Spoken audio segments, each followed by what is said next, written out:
ফেব্রুয়ারিতে জাতীয় নির্বাচন দিনেই গণভোট, হ্যাঁ না ভোট দিতে হবে 4 বিষয়।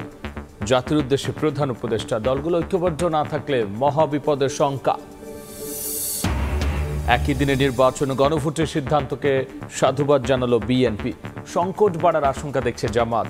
দলীয় ফোরামে বৈঠকের পর প্রতিক্রিয়া জানাবে এনসিপি। জুলাই হত্যাযজ্ঞের মামলায় শেখ হাসিনা কামালের রায় 17 নভেম্বর। অকাট্য প্রমাণ তুলে ধরায় মৃত্যুদণ্ড আসা প্রসিকিউশনের খালাসের আশা রাষ্ট্রনিযুক্ত আইনজীবীর। আওয়ামী লীগের লকডাউনের ঘোষণায় রাজধানী জুড়ে দিনভর আইন শৃঙ্খলা বাহিনীর সতর্কতা, মোড়ে মোড়ে তল্লাশি। নাশকতা রুখতে মাঠে সরব বিভিন্ন দল ও সংগঠন। এবং খেলোয়াড়দের সহযোগিতা ছাড়া প্রশ্নবিদ্ধ হবে নির্বাচন, বললেন সিইসি। রেফারি হওয়ার ঘোষণা। দলগুলোর সঙ্গে ইসির সংলাপ শুরু। আচরণবিধি না মানলে তফসিলের পর ব্যবস্থা।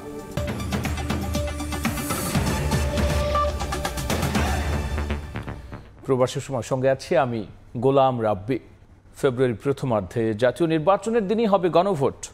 জাতির উদ্দেশ্যে ভাষণে একথা জানিয়েছেন প্রধান উপদেষ্টা ডক্টর মোহাম্মদ ইউনূস। জুলাই সনদ নিয়ে গণভোটে 4টি প্রশ্নে হ্যাঁ অথবা না ভোট দিতে হবে বলেও জানান প্রধান উপদেষ্টা। স্বৈরাচার বিরোধী দলগুলো ঐক্যবদ্ধ না থাকলে মহাবিপদের শঙ্কা প্রকাশ করেন ডক্টর মোহাম্মদ ইউনূস। এদিকে জুলাই সনদের আদেশ উপদেষ্টা পরিষদে অনুমোদনের পর তাতে সই করেছেন রাষ্ট্রপতি মোহাম্মদ শাহাবুদ্দিন। পরে সেটি গেজেট আকারে প্রকাশ হয়। Professor doctor Mohammad Yunus. জাতীয় ঐকমত্য কমিশনের দীর্ঘ আলাপ আলোচনার পর জুলাই জাতীয় সনদ তৈরি হয়। গত 17 অক্টোবর জাতীয় সংসদের দক্ষিণ প্লাজায় জুলাই সনদে স্বাক্ষর করে রাজনৈতিক দলগুলো। এরপর সনদ বাস্তবায়ন প্রক্রিয়া ও গণভোট নিয়ে শুরু হয় রাজনৈতিক দ্বন্দ্ব।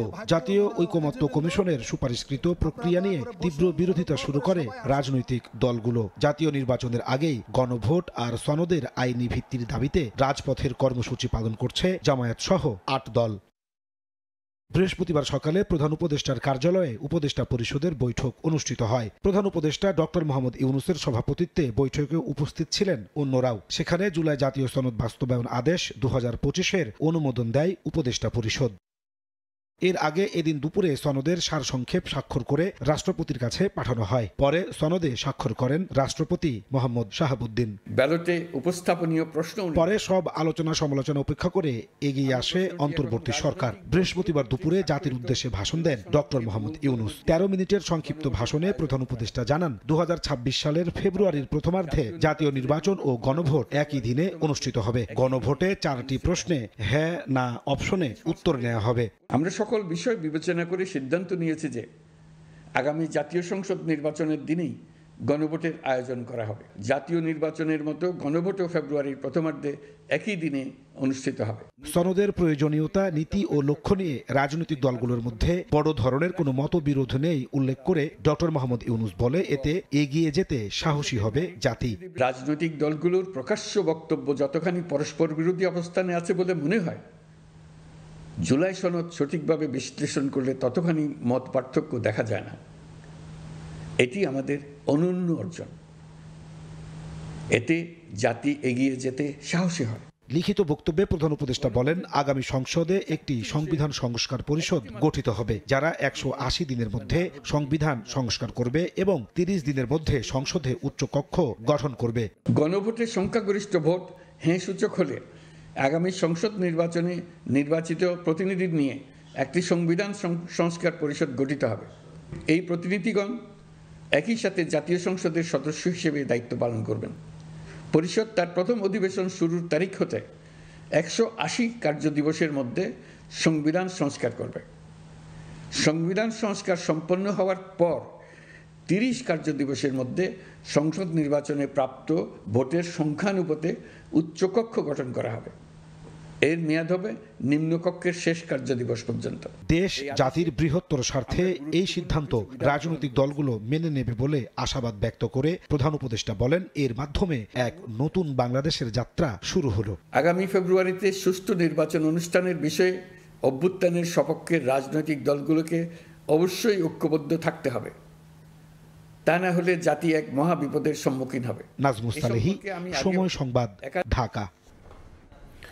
প্রধান উপদেষ্টার ভাষণে একই দিনে নির্বাচন আর গণভোটের সিদ্ধান্তকে সাধুবাদ জানিয়েছে বিএনপি।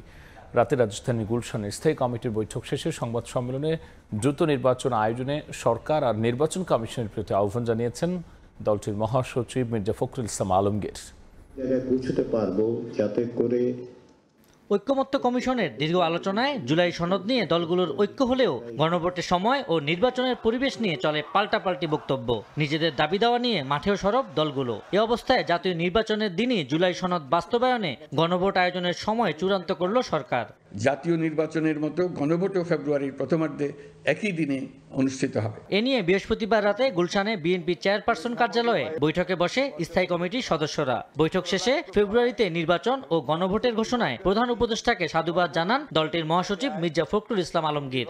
আগামী ফেব্রুয়ারি মাসের প্রথমার্ধে জাতীয় সংসদ নির্বাচনের ঘোষণা পুনর্ব্যক্ত করায় এবং সংসদ নির্বাচনের দিন গণভোট অনুষ্ঠানের ঘোষণা দেওয়ায় বিএনপির জাতীয় স্থায়ী কমিটির সভায় তাকে ধন্যবাদ জানানো হয়। গণভোট অনুষ্ঠানের এবং যথাশীঘ্র জাতীয় সংসদ নির্বাচনের আয়োজন করার জন্য সরকার ও নির্বাচন কমিশনের প্রতি আহ্বান জানানো হয়। অপরদিকে জাতির উদ্দেশ্যে প্রধান উপদেষ্টার ভাষণের প্রতিক্রিয়ায় গুলশানে বিএনপির স্থায়ী কমিটির সদস্য সালাউদ্দিন আহমদ বলেন, সংবিধান বাস্তবায়ন আদেশের সঙ্গে স্বাক্ষরিত জুলাই সনদের গরমিল আছে। গণভোটের জন্য 4টি প্রশ্ন জনগণের ওপর জবরদস্তিমূলক। জুলাই জাতীয় সনদের স্বাক্ষরিত সনদের লঙ্ঘন করেছেন, কারণ সেই সনদের স্বাক্ষরকারী তিনি একজন। সংবিধান বাস্তবায়ন আদেশের সাথে স্বাক্ষরিত জুলাই জাতীয় সনদের তো বহু ক্ষেত্রে গরমিল এবং ভিন্ন আছে, নতুন নতুন প্রস্তাবিত আছে। জবরদস্তিমূলক জনগণকে বলতে বলা হচ্ছে যে এগুলো তো হয় আপনি হ্যাঁ বলবেন অথবা না বলবেন। এদিকে রাজধানীর একটি হোটেলে জাতীয় ঐক্যের প্রয়োজনীয়তা শীর্ষক আলোচনার আয়োজন করে বেসরকারি সংস্থা FSDS। আলোচনায় বিএনপি নেতারা বলেন, ঐক্যমত্য কমিশন অনেক কিছু জটিল করে দিয়ে গেছে। ঐক্যমত্য কমিশন তারা অনেক কিছু কমপ্লিকেটেড করে দিয়ে গেছে। ঐক্যমত কারণ করে চাপিয়ে দেওয়াটা এটা আমি কোনোভাবেই যুক্তিসঙ্গত মনে করি না। আলোচনায় অন্যান্য দলের নেতা ও সুশীল সমাজের প্রতিনিধিরা সব রাজনৈতিক দলকে নির্বাচনমুখী হওয়ার আহ্বান জানান। এই লাইনের বোধহয় আমরা কিছু প্রতিফলন দেখেছি, কিন্তু তারপরেও আমরা সেটাকে সাধুবাদ জানাই। আবু সাইদ নিশান, সময় সংবাদ, ঢাকা। প্রধান উপদেষ্টা ভাষণে জনগণের আকাঙ্ক্ষার প্রতিফলন ঘটেনি বলে মন্তব্য করেছেন জামায়াতের সেক্রেটারি জেনারেল মিয়া গোলাম পারওয়ার। একই দিনে গণভোট ও জাতীয় নির্বাচন হলে রাজনৈতিক সংকট তৈরি হবে বলে এ সময় মন্তব্য করেন তিনি। এদিকে দলটির নায়েবে আমির সৈয়দ আবদুল্লাহ মোহাম্মদ তাহের জানিয়েছেন, গণভোটের সময় নিয়ে প্রধান উপদেষ্টার সিদ্ধান্ত সুখকর ভবিষ্যৎ দেবে না। রাজনৈতিক দল প্রধান উপদেষ্টা ডক্টর মোহাম্মদ ইউনূস জাতির উদ্দেশ্যে দেয়া ভাষণে সংসদ নির্বাচন এবং গণভোট একই দিনে হওয়ার ঘোষণা দেন। আগামী জাতীয় সংসদ নির্বাচনের দিনেই গণভোটের আয়োজন করা হবে। ভাষণের প্রতিক্রিয়া জানাতে বৃহস্পতিবার বিকেলে রাজধানীর মগবাজারে বাংলাদেশ জামায়াত ইসলামের কেন্দ্রীয় কার্যালয়ে জরুরি সংবাদ সম্মেলন করে দলটি। সেখানে দলটির সেক্রেটারি জেনারেল মিয়া গোলাম পরোয়ার জানান, সংসদ নির্বাচন এবং গণভোট একই দিনে হওয়ার ঘোষণায় জাতির আকাঙ্ক্ষা পূরণ হয়নি। প্রধান উপদেষ্টার ঘোষণায় জনগণের আকাঙ্ক্ষা পূর্ণ হয়নি। জুলাই সনদের আইনি ভিত্তি এবং জাতীয় নির্বাচনের আগে কি কি বিষয়ে সংস্কার হলো, এগুলো জাতীয় নির্বাচনের পূর্বে জাতিকে জানাতে হবে, ভোটাররা জানবেন, তার উপরে মাইন্ডসেট হবে, তারপরে তার উপরে হা না মতামত দেবেন। এদিন রাতে জামায়াত কার্যালয়ে জরুরি বৈঠকে বসে নভেম্বরেই গণভোট সহ 5 দফা দাবিতে আন্দোলনরত 8 দলের শীর্ষ নেতারা। বৈঠক শেষে সাংবাদিক সম্মেলনে কথা বলেন জামায়াতের নায়েবে আমির সৈয়দ আবদুল্লাহ মোহাম্মদ তাহের। জানান, জাতীয় নির্বাচনের দিনে গণভোট হলে রাষ্ট্র সংস্কারে জটিলতা তৈরি হবে। পুরো ভাষণটি বিশ্লেষণ করল, জাতির স্বস্তি এবং মুক্তির যে প্রত্যাশা করেছিল সেটা পূরণ হয়েছে এটা বলা যায় না। এক কথায় যদি আমরা এটাকে একটি পূর্ণাঙ্গ প্যাকেজ ধরি, তাই সেই প্যাকেজটি খুব ফলপ্রসূ কোনো সুখকর ভবিষ্যৎ দেবে বা স্বস্তি আনবে এটা আমরা মনে করছি না। গণভোটেই আগে নির্ধারণ হয়ে যাওয়া দরকার, কোনটা জনগণ গ্রহণ করেছে, কোনটা জনগণ গ্রহণ করে নাই। জনগণ যদি কিছুই গ্রহণ না করে তাহলে আগের মতো ইলেকশন হবে, আর জনগণ যদি কিছু কিছু গ্রহণ করে, পুরাটা গ্রহণ করে, তার ভিত্তিতে নির্বাচন হবে। সেই জন্যই গণভোটটা জাতীয় নির্বাচনের আগে স্পষ্ট হইতে হবে। এ সময় জাতীয় নির্বাচন ও গণভোট একই দিনে হবার ঘোষণার নিন্দা জানায় 8 দল। কনসেপ্ট করার আগে সন্তানের নাম রাখা এটা কখনোই বুদ্ধিমানের কাজ না। শফিক মুন্সি, সময় সংবাদ, ঢাকা। গণভোট এবং নির্বাচন একই দিনই হলে ঝুঁকি তৈরি হয়ে উৎসবমুখর পরিবেশ নষ্ট হতে পারে বলে মনে করছে ইসলামী আন্দোলন বাংলাদেশ। প্রধান উপদেষ্টার ভাষণের প্রতিক্রিয়ায় জরুরি সংবাদ সম্মেলনে অবস্থান তুলে ধরে দলটি। জাতীয় নির্বাচন নিষ্কণ্টকভাবে হওয়ার জন্যে, নিরাপদে হওয়ার জন্যে এবং উৎসবমুখর পরিবেশে হওয়ার জন্যে এর সাথে যে গণভোট জুড়ে দেওয়া হলো, এটা আমরা মনে করি যে কিছুটা হলেও বিঘ্নিত হবে। আমাদের কাছে যেটা মনে হয়েছে, তিনি একটা পক্ষকে খুশি করার জন্যে এমন ঝুঁকিতে গেলেন। প্রধান উপদেষ্টার ভাষণ নিয়ে দলীয় ফোরামে বৈঠকের পর প্রতিক্রিয়া জানাবে এনসিপি, জানিয়েছেন দলটির দক্ষিণাঞ্চলের মুখ্য সংগঠক হাসনাত আবদুল্লাহ। এদিকে বৃহস্পতিবার দুপুরে এনসিপির সংবাদ সম্মেলনে দলের যুগ্ম আহ্বায়ক সারওয়ার তুষার বলেন, জুলাই সনদ ডক্টর ইউনূস জারি না করলে পরবর্তীতে এই সরকারের বৈধতা নিয়ে প্রশ্ন উঠতে পারে।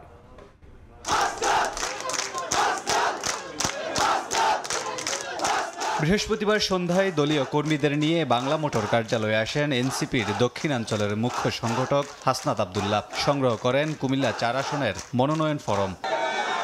বলেন, ভারতে বসে দেশকে অস্থিতিশীল করার চেষ্টা চালিয়ে যাচ্ছে কার্যক্রম নিষিদ্ধ আওয়ামী লীগের নেতা কর্মীরা। যে আগুন সন্ত্রাস গত 2 দিনও হয়েছে, আপনাদের কাছে কিন্তু স্পষ্ট হয়েছে গত 15 বছর কার আগুন সন্ত্রাস করেছে, তাদেরকেও জনমানুষ গণঅভ্যুত্থানের মধ্য দিয়ে প্রত্যাখ্যান করেছে। প্রধান উপদেষ্টার ভাষণ নিয়ে দলীয় ফোরামে বৈঠক শেষে প্রতিক্রিয়া জানাবে এনসিপি। পার্টির ইতিমধ্যে একটা মিটিং চলমান রয়েছে, আমি মিটিং থেকে এসেছি এবং এটার পরে আমি মিটিংয়ে যাব এবং ওই মিটিংয়ে আজকে জুলাই সনদের যে অর্ডার জারি করা হয়েছে সেই বিষয়ে চূড়ান্ত সিদ্ধান্ত আমার পার্টি ওখানে নিবে, তখন আমরা আপনাদেরকে আনুষ্ঠানিকভাবে এই বিষয়ে আমরা জানাবো। এর আগে কৃষক উইংয়ের এক আলোচনা সভায় নেতারা বলেন, রাজনৈতিক সংকটে দেশে অস্থিতিশীল পরিস্থিতি তৈরি হোক তা চায় না এনসিপি। এই লকডাউনকে তারা লিগ ডাউনে পরিণত করেছেন। লিগ আজকে বাংলাদেশের ডাউন। এই যে চোরাগোপ্তা হামলা, নাশকতা, আগুন সন্ত্রাস এবং এই গান পাউডার দিয়ে বাসের মধ্যে আগুন দিয়ে মানুষকে হত্যা করে তারা আবারও বাংলাদেশে ক্ষমতায় আসতে পারবে বা বাংলাদেশকে একটা বিপদে ফেলতে পারবে, তারা আসলে দিবা স্বপ্ন দেখছে। দুই দলের নিজেদের মধ্যে অনৈক্য সৃষ্টি করার কারণেই আজকে আওয়ামী লীগ মাঠে নামার সুযোগ পাচ্ছে। বাংলাদেশে আবার আমরা কোনো দাস হতে চাই না। এই জন্য হলো এই দাস বানানোর যে পায়তারা বাংলাদেশে চলছে, এটার বিরুদ্ধে পুরো বাংলাদেশের তরুণ প্রজন্ম ঐক্যবদ্ধ হবে। আর এই রাজনীতি আমরা এনসিপি করতেছি। দেশে অরাজকতা সৃষ্টির পেছনে কার্যক্রম নিষিদ্ধ আওয়ামী লীগের ব্যবসায়ীদের অর্থায়ন রয়েছে বলে অভিযোগ নেতাদের। মুসলিম লীগ ছিল। কামরুল হাসান, সময় সংবাদ, ঢাকা।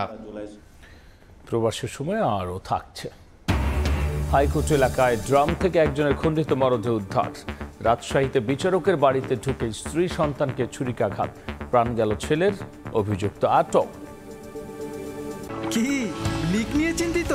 কিনুন leak proof RFL thread pipe and fittings. July আগস্টের হত্যাযজ্ঞের মামলায় শেখ হাসিনা, আসাদুজ্জামান খান কামাল ও চৌধুরী আবদুল্লাহ আল মামুনের রায় সোমবার। বৃহস্পতিবার এদিন ধার্য করেন আন্তর্জাতিক অপরাধ ট্রাইব্যুনাল। রায়ে শেখ হাসিনা, কামালের মৃত্যুদণ্ডের প্রত্যাশা চিফ প্রসিকিউটরের, আর খালাসের আশা ট্রাইব্যুনাল নিযুক্ত আইনজীবীর। আন্তর্জাতিক অপরাধ ট্রাইব্যুনাল ঘিরে সেনা, পুলিশ ও বিজিবির উপস্থিতি। এর মধ্যেই বৃহস্পতিবার দুপুর 12টায় জুলাই আগস্ট হত্যাযজ্ঞের মামলায় শেখ হাসিনা, আসাদুজ্জামান খান কামাল, চৌধুরী আবদুল্লাহ আল মামুনের রায়ের দিন ধার্য করলেন বিশেষ আদালত। আগামী সোমবার ঘোষণা করা হবে রায়। 10 জুলাই থেকে 23 অক্টোবর 3 মাস ধরে চলে সাক্ষ্য, যুক্তিতর্ক ও পাল্টা যুক্তিতর্ক উপস্থাপন। চিফ প্রসিকিউটরের প্রত্যাশা সর্বোচ্চ সাজা হবে শেখ হাসিনা ও কামালের। আমরা একটা দীর্ঘ যাত্রা শেষ করেছি, আমরা এখন চূড়ান্ত পর্বে উপনীত হয়েছি।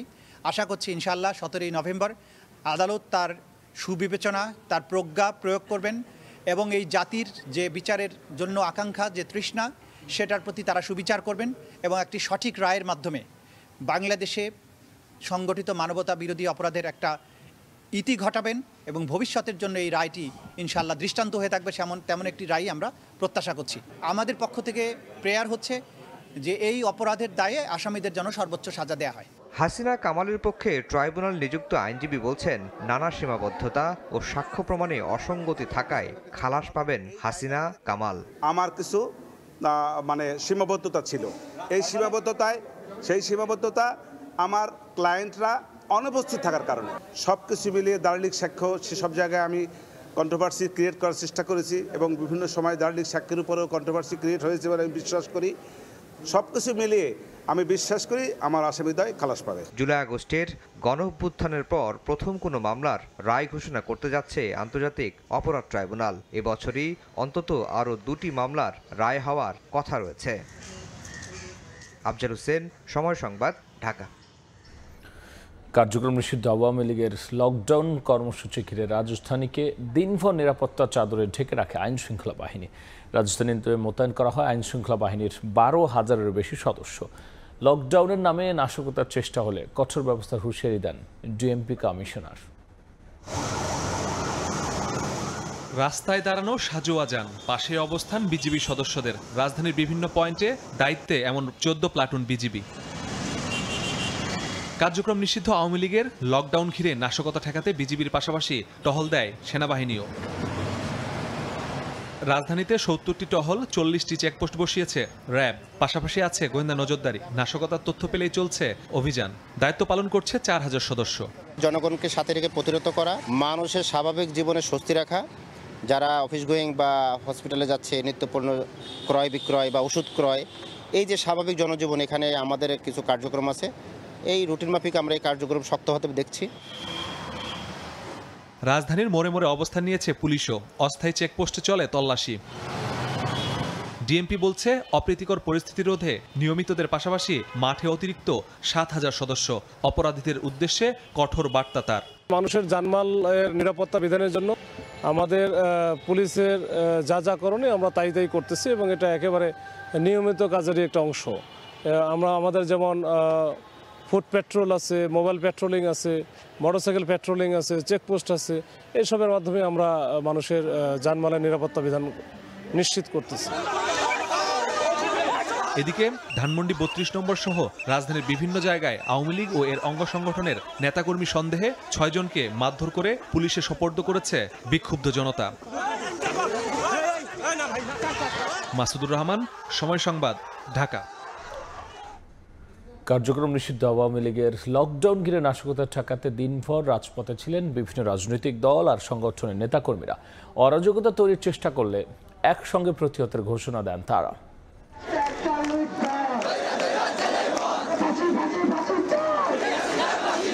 উত্তপ্ত রাজপথ, মুহুর্মুহু স্লোগানে মুখর চারপাশ। কার্যক্রম নিষিদ্ধ আওয়ামী লীগের লকডাউন কর্মসূচি ঘিরে বৃহস্পতিবার সকালে মিছিল বের করে ইসলামী ছাত্র শিবির। ঢাকা কলেজের সামনে থেকে শুরু হয়ে ধানমন্ডি 32 নম্বর ঘুরে ঢাকা বিশ্ববিদ্যালয়ের রাজু ভাস্কর্যে শেষ হয়। খুনি হাসিনাকে দেশে নিয়ে এসে তাকে ফাঁসিতে ঝোলাতে হবে। রাষ্ট্র সংস্কারের পথে যারা বাধা হবে তাদের বিরুদ্ধে আমাদের প্রতিরোধ চলবে। নিকট অতীত থেকে শিক্ষা গ্রহণ করার চেষ্টা করুন, অন্যথায় ইতিহাসের আস্থা করে আবার নিক্ষিপ্ত হবে। জুলাই শহীদ পরিবারের আকাঙ্ক্ষাকে যারা ধারণ করতে পারবে তাদের শুধুমাত্র এদেশে ক্ষমতায় টিকে থাকার ম্যান্ডেট থাকবে। এদিকে সকাল থেকেই ধানমন্ডি 32 নম্বরে অবস্থান কর্মসূচি পালন করেন জামাতের নেতাকর্মীরা। সর্বোচ্চ শাস্তি মৃত্যুদণ্ডের মাধ্যমে এই সুবিচারটাকে নিশ্চিত করা হয়ে যায়। ফ্যাসিস্ট কায়দায় আবারও সে আগের চরিত্রকে উন্মোচন করছে। রাজধানীর শাহবাগে অবস্থান কর্মসূচি পালন করে ইনকিলাব মঞ্চের নেতাকর্মী সহ সাধারণ মানুষ। এবার তারা অনলাইনে লকডাউন করছে। সুষ্ঠু বিচারের মধ্য দিয়ে বাংলাদেশে অফিসিয়ালি আওয়ামী লীগের কবর রচিত হয়ে যাবে। এদিকে লকডাউনের প্রতিবাদে রাজধানীর গুলিস্তানে কার্যক্রম নিষিদ্ধ আওয়ামী লীগের পরিত্যক্ত কার্যালয়ের সামনে আগুন জ্বালিয়ে বিক্ষোভ প্রদর্শন করে ছাত্র জনতা। তোহা খান তামিম, সময় সংবাদ, ঢাকা। কার্যক্রম নিষিদ্ধ আওয়ামী লীগের অপতৎপরতা, অগ্নিসন্ত্রাস আর নাশকতার চেষ্টার প্রতিবাদে মোটর বাইকে যুব প্রতিরোধ টহল কর্মসূচি পালন করেছে জাতীয় নাগরিক পার্টির সহযোগী সংগঠন জাতীয় যুব শক্তি। মোটর সাইকেলের নেতাকর্মীরা বাংলা মোটর থেকে শাহবাগ হয়ে এলিফ্যান্ট রোড, ধানমন্ডি 32, সংসদ ভবন, ফার্মগেট ঘুরে আসেন। দেশ জুড়ে গুপ্ত হামলা ও আগুন সন্ত্রাসের পেছনে আওয়ামী লীগকে দায়ী করে নাশকতার সঙ্গে জড়িতদের গ্রেফতারের দাবি জানিয়েছেন তারা।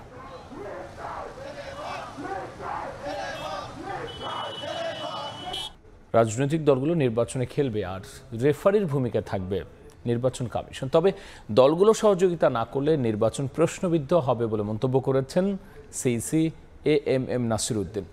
নিবন্ধিত দলগুলোর সঙ্গে সংলাপের শুরুতে একথা বলেছেন সিইসি। নিবন্ধিত রাজনৈতিক দলগুলোর সঙ্গে সংলাপের আয়োজন করেছে নির্বাচন কমিশন। বৃহস্পতিবার কমিশন ভবনে সংলাপের প্রথম দিনের 2 পর্বে 12টি দলকে সংলাপে ডাকে সাংবিধানিক এই প্রতিষ্ঠানটি। সকালে সংলাপে অংশ নেয় 6টি দল।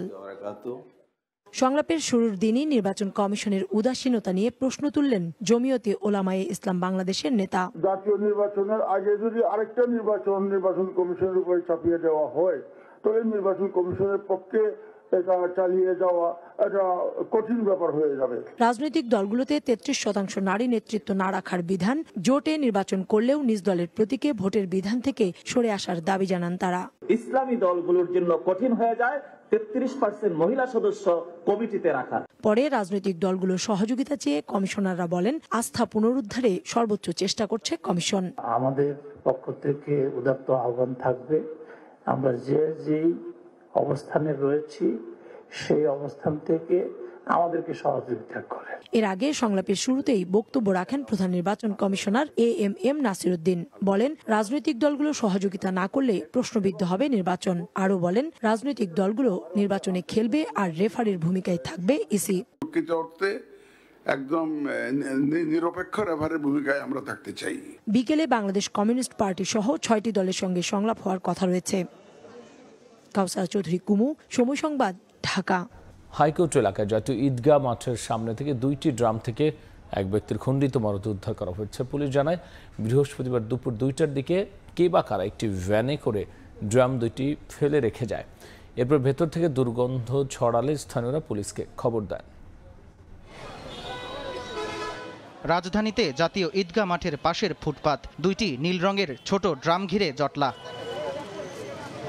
ড্রাম দুটির কাছে যেতেই ছড়িয়ে পড়ে বিভীষিকা। ড্রামের ভেতর পাওয়া যায় এক ব্যক্তির খণ্ডবিখণ্ড দেহ। খবর পেয়ে দ্রুত ঘটনাস্থলে পৌঁছে আইনশৃঙ্খলা বাহিনী। প্রত্যক্ষদর্শীরা জানান, বৃহস্পতিবার দুপুর 2টার দিকে কে বা কারা এসে রেখে যায় ড্রাম দুটি। একটা ব্যান গাড়ি 2 ড্রাম চলে গেছে, আমরা সন্দেহ করতে পারি না কি কারণে ঠিক আছে।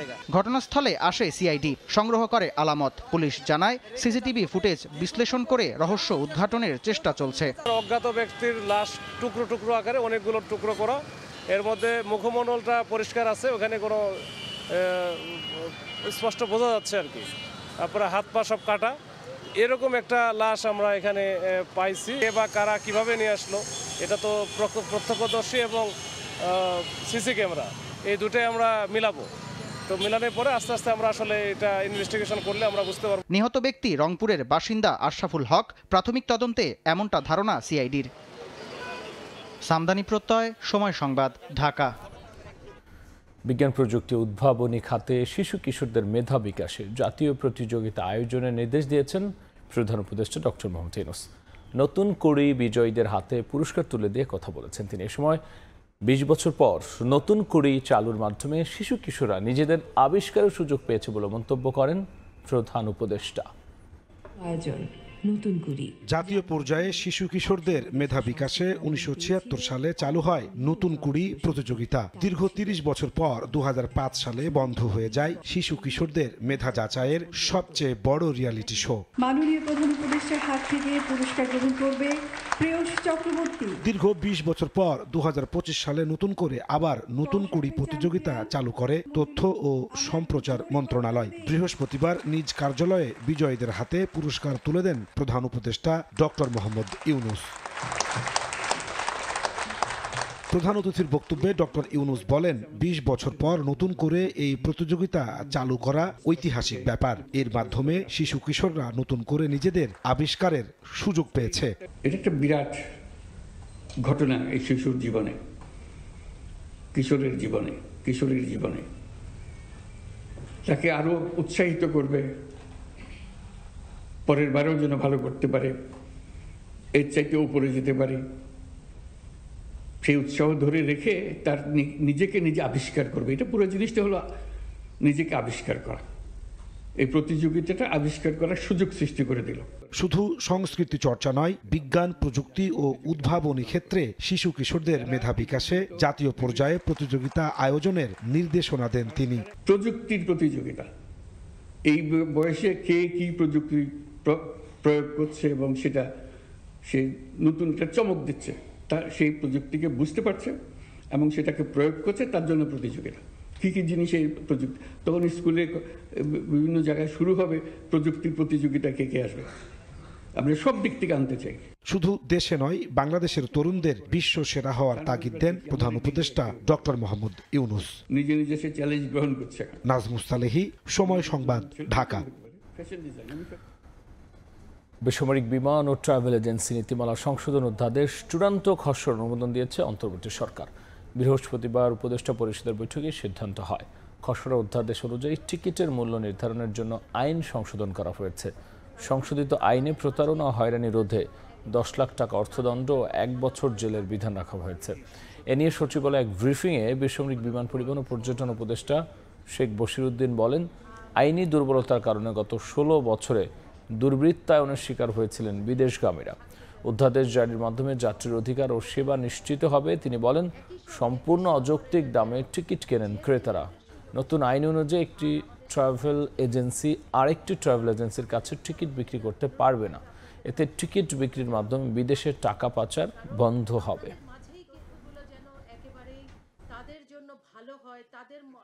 এই সংশোধনগুলো আনা আপনাদের হয়তো স্মরণ আছে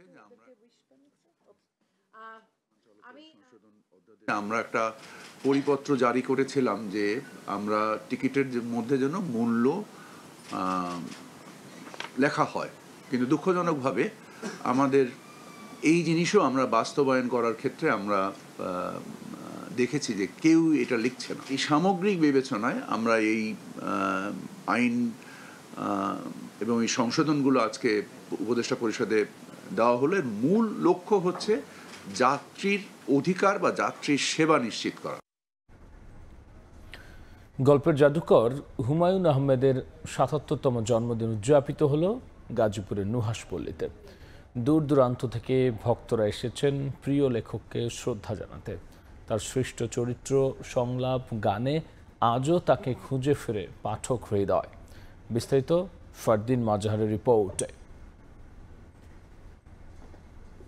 যিনি তার সৃষ্টিতে গড়ে তুলেছিলেন এক জাদু বাস্তবতার ক্যানভাস, সেই গল্পের জাদুকরের সৃষ্টি এখনও ভক্তদের কাছে এক ঘোর লাগা জগৎ হয়ে আছে।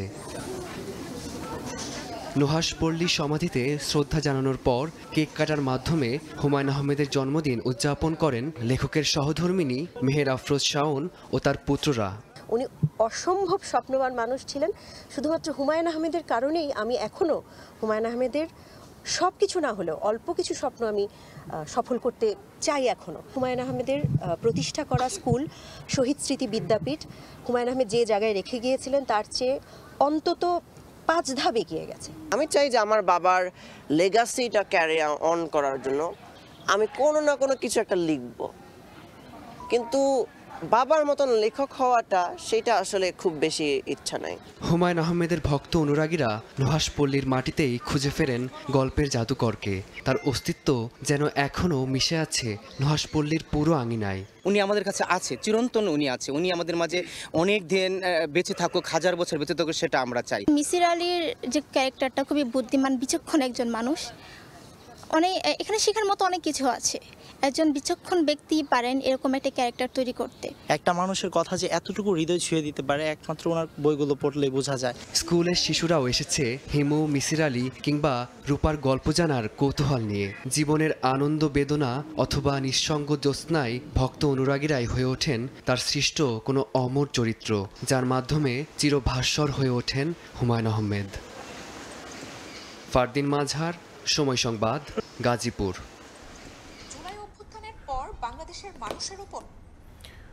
মার্কিন কাঁচামালে তৈরি পণ্য যুক্তরাষ্ট্রের রপ্তানিতে শুল্ক সুবিধা দেওয়ার আশ্বাসে ফাঁসছেন ব্যবসায়ীরা। গেল কয়েক মাস ধরে তুলনামূলক বেশি দামে মার্কিন তুলা এনে বাজারে প্রতিযোগিতার সক্ষমতা হারাচ্ছেন তারা। ঢাকা ওয়াশিংটন বাণিজ্য ঘাটতি কমাতে ব্যবসায়ীদের চাপে না ফেলে যুক্তরাষ্ট্রের সঙ্গে দ্রুত বাণিজ্য সহায়ক চুক্তির পরামর্শ অর্থনীতিবিদদের। MS আরিফিনের report. 12 থেকে 13 সেন্ট পার কেজিতে কস্টিং বাড়ছে, এটা আসলে কে বিয়ার করবে? সবাই বসে আছে এখন, কে কার দায়িত্ব দিবে? বস্ত্র ও পোশাক শিল্প উদ্যোক্তাদের এমন আক্ষেপের কারণ, গেল 2 আগস্ট থেকে যুক্তরাষ্ট্রে পণ্য রপ্তানিতে শুল্ক বাড়ানোর 3 মাস পার হলেও দেশটির সঙ্গে বাণিজ্য সহায়ক কোনো চুক্তি করতে পারেনি বাংলাদেশ। এমনকি মার্কিন কাঁচামালে তৈরি পণ্য দেশটির বাজারে রপ্তানি করলে আনুপাতিক হারে যে শুল্ক সুবিধা দেওয়ার প্রতিশ্রুতি দিয়েছে ট্রাম্প প্রশাসন, তারও কোনো বাস্তবায়ন দেখছেন না ব্যবসায়ীরা। স্বাভাবিকভাবে ঢাকা ওয়াশিংটন বাণিজ্য ঘাটতি কমাতে গিয়ে তুলনামূলকভাবে বেশি দামে তুলা কিনতে বাধ্য হচ্ছেন বস্ত্র ও পোশাক শিল্পের উদ্যোক্তারা। যারা আমাদের কাছ থেকে পণ্য আমদানি করে ইউএসএ মার্কেটের জন্য, তারা আমাদেরকে এখনো কোনো ক্লিয়ার ডিসিশন দিচ্ছে না। শুধু তাই নয়, ফাস্ট ফ্যাশনের যুগে লিড টাইমও বাড়াচ্ছে যুক্তরাষ্ট্রের কাঁচামাল, কারণ দেশটি থেকে তুলা আনতে সময় লাগে 3 থেকে 4 মাস, অথচ আফ্রিকা থেকে আসে 60 দিনে।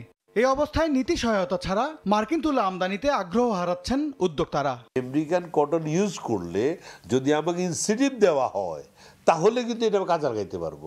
রপ্তানি আয় বাড়াতে প্রতিযোগিতা সক্ষমতা ধরে রাখার বিকল্প দেখছেন না অর্থনীতিবিদরা, তাই যুক্তরাষ্ট্রের সঙ্গে দ্রুত বাণিজ্য সহায়ক চুক্তি করার পরামর্শ তাদের। কিন্তু অবধারিতভাবে আমদানির ব্যয় বেড়ে গেলে আমাদের ভোক্তার উপরে এর একটা বাড়তি চাপ পড়বে। রপ্তানিতে তেমন কোনো সুবিধা না পেলেও যুক্তরাষ্ট্রের সঙ্গে $600 কোটি বাণিজ্য ঘাটতি কমাতে এরই মধ্যে $200 কোটি মার্কিন তুলা, সয়াবিন, ভুট্টা ও গম জাতীয় পণ্যের আমদানি বাড়িয়েছেন ব্যবসায়ীরা।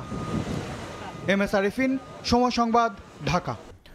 আয়ারল্যান্ডে বাংলাদেশ দূতাবাস স্থাপনের প্রস্তাব অনুমোদন করেছে অন্তর্বর্তী সরকারের উপদেষ্টা পরিষদ। দূতাবাস খোলার খবরে প্রবাসী বাংলাদেশিদের মাঝে এখন খুশির জোয়ার বইছে। আয়ারল্যান্ড থেকে সৈয়দ জুয়েলের রিপোর্টে বিস্তারিত। আয়ারল্যান্ডে প্রবাসী বাংলাদেশিদের দীর্ঘদিনের দাবি ছিল দেশটিতে বাংলাদেশের দূতাবাস স্থাপনের। এ নিয়ে কমিউনিটি থেকে ও ব্যক্তিগতভাবেও চেষ্টা করেছেন অনেকে। প্রবাসীদের দীর্ঘদিনের সেই দাবি এবার রূপ নিচ্ছে বাস্তবে। বৃহস্পতিবার উপদেষ্টা পরিষদের 48তম বৈঠকে আয়ারল্যান্ডের দূতাবাস চালু করতে পররাষ্ট্র মন্ত্রণালয়ের প্রস্তাবের অনুমোদন দেওয়া হয়। দূতাবাস খোলার খবরে উচ্ছ্বসিত প্রবাসীরা সরকারের প্রতি কৃতজ্ঞতা প্রকাশ করেছেন তারা। আমরা আয়ারল্যান্ড বাংলাদেশি প্রবাসীরা বাংলাদেশ সরকারের সাথে সরাসরি আমাদের ব্যবসা বাণিজ্য যোগাযোগ সুবিধা অসুবিধাগুলো আমরা তাদের সাথে যোগাযোগ করতে পারবো। বিভিন্ন সংগঠন এবং ব্যক্তি পর্যায়ে আমরা সবাই চেষ্টা করেছি, সবাই অবদান আছে। আমি সবাইকে ধন্যবাদ জানাই যে আপনাদের এই প্রচেষ্টার কারণে আজ আয়ারল্যান্ড একটা দূতাবাস পেতে যাচ্ছে। আয়ারল্যান্ডে বাংলাদেশের দূতাবাস না থাকায় এতদিন দেশটিতে প্রবাসী বাংলাদেশিদের ছুটতে হতো লন্ডনে বা আয়ারল্যান্ডে গিয়ে সেবা দিতেন দূতাবাসের কর্মকর্তারা। এখন অপেক্ষা সেই ভোগান্তির অবসানের। এদিকে কয়েক মাস পর পর আয়ারল্যান্ডে বাংলাদেশ দূতাবাসের প্রয়োজনীয়তা নিয়ে ধারাবাহিকভাবে খবর প্রচার করে আসছিল সময় টেলিভিশন। আয়ারল্যান্ডে বাংলাদেশ দূতাবাস স্থাপনের খবর এখানে প্রবাসীদের মাঝে খুশির বন্যা বয়ে যাচ্ছে। দূতাবাস স্থাপনের মধ্য দিয়ে আয়ারল্যান্ড ও বাংলাদেশের মাঝে নতুন সম্পর্কের দ্বার উন্মোচিত হবে। পাশাপাশি এখানের প্রবাসী বাংলাদেশিদের দীর্ঘদিনের নানা সমস্যার সমাধান হবে, এমনটাই আশা এখানের বাংলাদেশিদের। সৈয়দ জুয়েল, সময় সংবাদ, আয়ারল্যান্ড। আসন্ন জাতীয় সংসদ নির্বাচনে এবার ভোটাধিকার প্রয়োগ করতে পারবেন সংযুক্ত আরব আমিরাতের প্রবাসীরা। বিশ্বের বিভিন্ন দেশে বাংলাদেশ মিশন কর্মকর্তাদের সঙ্গে ভার্চুয়াল মিটিংয়ে দিক নির্দেশনা দিচ্ছে ইসি। প্রবাসী ভোটারদের নিবন্ধনে 18 নভেম্বর পোস্টাল ব্যালট অ্যাপস উদ্বোধন করবে নির্বাচন কমিশন। দুবাই থেকে শিবলীল সাদিকের রিপোর্ট।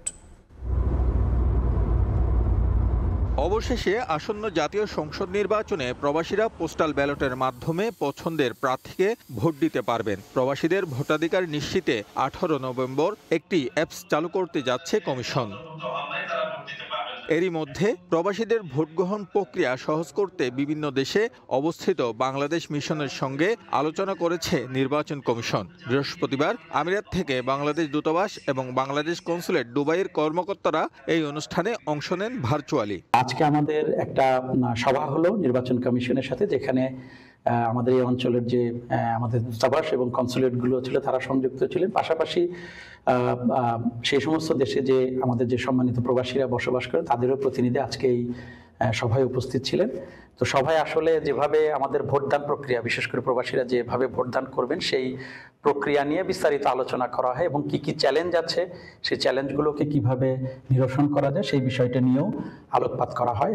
আলোচনায় প্রবাসীদের ভোটাধিকার বাস্তবায়নের পাশাপাশি মিশনগুলোর সক্ষমতা ও প্রস্তুতি নিয়েও আলোচনা হয়। প্রবাসীরা অনেক দিনের আমাদের সাথে যে ডাউনলোড করে আমরা যেভাবে ভোটাধিকার প্রয়োগ করতে পারি সেটা যেন সহজ এবং সহজতর করে। পোস্টাল ভোট অ্যাপস চালু করেছে সরকার, এই জন্য আমি অনেক খুশি, আমাদের প্রবাসীরা অনেক খুশি। বাংলাদেশ মিশন সহ কমিউনিটির সকল সংগঠনকে এখানে সম্পৃক্ত করে কার্যক্রম চালানো উচিত।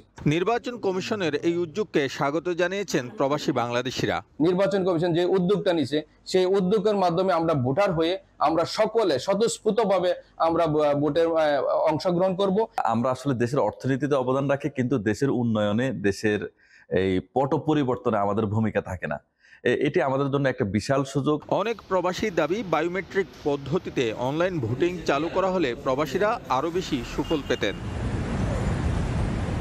স্বাধীনতার অর্ধশত বছর পার হয়ে গেছে একাধিক নির্বাচনের মাধ্যমে। এর মধ্যে সরকার এসেছে এবং সরকার বিদায় নিয়েছে, কিন্তু দীর্ঘ সময় ভোটদানে বঞ্চিত ছিল প্রবাসী বাংলাদেশিরা।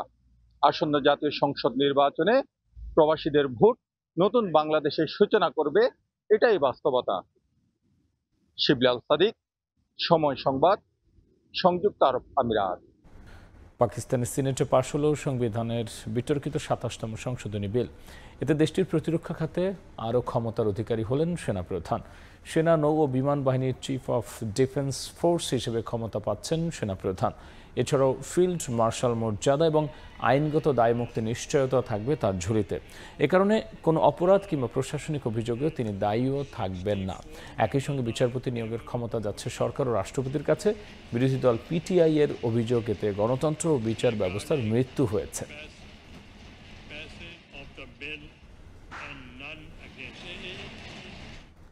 ক্রীড়াঙ্গনে নারীদের যৌন হয়রানি প্রতিরোধে দেশের সব ক্রীড়া ফেডারেশন ও অ্যাসোসিয়েশনকে ৫ সদস্য বিশিষ্ট অভিযোগ কমিটি গঠনের নির্দেশ দিয়েছে জাতীয় ক্রীড়া পরিষদ। হাইকোর্ট বিভাগের শিক্ষা প্রতিষ্ঠানে এবং কর্মক্ষেত্রে নারীর প্রতি যৌন হয়রানি প্রতিরোধ ও প্রতিকার সংক্রান্ত নীতিমালা ২০০৯ শিরোনামে জারিকৃত আদেশ অনুযায়ী কমিটি গঠন করতে বলা হয়েছে। জাতীয় ক্রীড়া পরিষদের অন্তর্ভুক্ত সব ক্রীড়া ফেডারেশন ও অ্যাসোসিয়েশনকে ন্যূনতম ৩ জন নারী সদস্য সহ ৫ সদস্য বিশিষ্ট অভিযোগ কমিটি গঠন করে আগামী ১৯ নভেম্বরের মধ্যে ক্রীড়া পরিষদে জমা দেওয়ার নির্দেশ দেওয়া হয়েছে। কমিটির মাধ্যমে কোনো ভুক্তভোগী অভিযোগের প্রতিকার না পেলে বা অভিযোগের নিষ্পত্তিতে সন্তুষ্টি না হলে জাতীয় ক্রীড়া পরিষদ অভিযোগ দায়ের করার সুযোগ পাবে।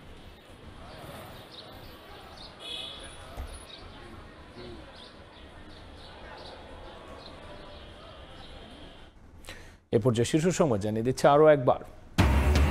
ফেব্রুয়ারিতে জাতীয় নির্বাচনের দিনই গণভোট, হ্যাঁ না ভোট দিতে হবে ৪ বিষয়। জাতির উদ্দেশ্যে প্রধান উপদেষ্টা, দলগুলো ঐক্যবদ্ধ না থাকলে মহাবিপদের শঙ্কা। একই দিনে নির্বাচন গণভোটের সিদ্ধান্তকে সাধুবাদ জানালো বিএনপি। সংকট বাড়ার আশঙ্কা দেখছে জামাত। দলীয় ফোরামে বৈঠকের পর প্রতিক্রিয়া জানাবে এনসিপি। এবং জুলাই হত্যাযজ্ঞের মামলায় শেখ হাসিনা কামালের রায় ১৭ নভেম্বর। অকাট্য প্রমাণ তুলে ধরায় মৃত্যুদণ্ড আশা প্রসিকিউশনের। খালাসের আশা রাষ্ট্রনিযুক্ত আইনজীবীর।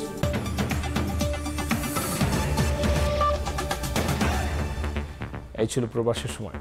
সঙ্গেই থাকুন সময়ের।